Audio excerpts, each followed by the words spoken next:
G'day everybody. Look, this month we welcome our new General Manager, Mr. Trevor O'Hara. Trevor will bring his strong scouting knowledge of over 30 years to the role, along with some extensive experience in the not-for-profit industry. And there's an article below that'll give you some more information about that, but Trevor commences on the 22nd of April, and I'm looking forward to him joining the team.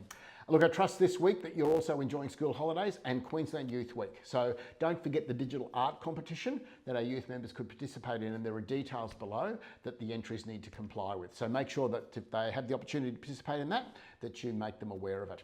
Over the last few weeks, we've been provided some guidance around the opportunities to support the youth program that we've been talking about in terms of the tweaks.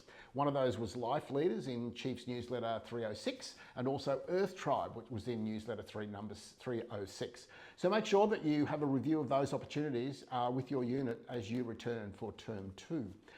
Look, I wanted to take a moment just to highlight the importance of our district training meetings, DTMs, and particularly your attendance at these meetings. Training and upskilling our leaders is a critical component to ensure that you are equipped with the information to support you in your role, and is also another avenue through which we can communicate changes in policies and processes. So please take time and make the time to attend these important sessions when they're running your district or your region. And it is within these DTMs that we provide the 60 minutes of training sessions. So these programs are provided to focus on specific topics over the year each month. And the list of topics that come out has been agreed by the region commissioners, and subsequently the packs are developed, distributed to DCs and RCs for use at district training meetings. And we have had some really great feedback on the 60 minutes of and the impact that it is having. So your attendance at those things is really important. Look, please don't forget the new code of conduct that was released by Scouts Australia back at Founders Day.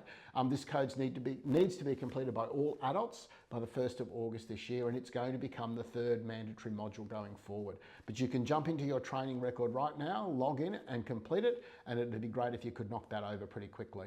The Resilient Youth Australia survey remains open and available for our youth members, and I would really like your support in encouraging as many of our youth members as possible to jump in and complete that survey, because it's hoped that that's going to provide us with more data around how being a Scouts demonstrates resilience compared to non-Scouts, and the link to that survey is below. We held our first Region Commissioners Conference virtually last weekend, given that it was postponed because of Cyclone Alfred. And we are continuing to review our membership onboarding process to see how we can make that easier for new members and for groups. And we've had some really quality feedback about that process.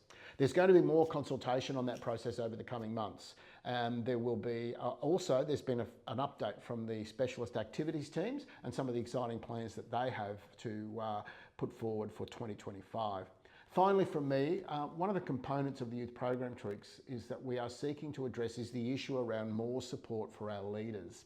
And accordingly, over Term 2 and Term 3, we're asking district commissioners and section support leaders to arrange a visit to each unit to check and see what else we can be doing to support you in your role. These teams will be asking 4 questions and recording those responses via an app that will allow us to understand what we need to be doing more of to support you. So, what feedback came from the youth members? What feedback came from the adult members? What feedback did you get from any parents? And what support does this unit need, if anything, to shine and to be their best? So please note, this visit is one of coaching and support. It is not an audit. And by the way, they're probably going to pop in unannounced. So take this as the announcement that you might get a visit. And you never know, you might even see one from myself at some stage. And I'm hoping I get that opportunity. Anyway, I hope you have a great week and good scouting.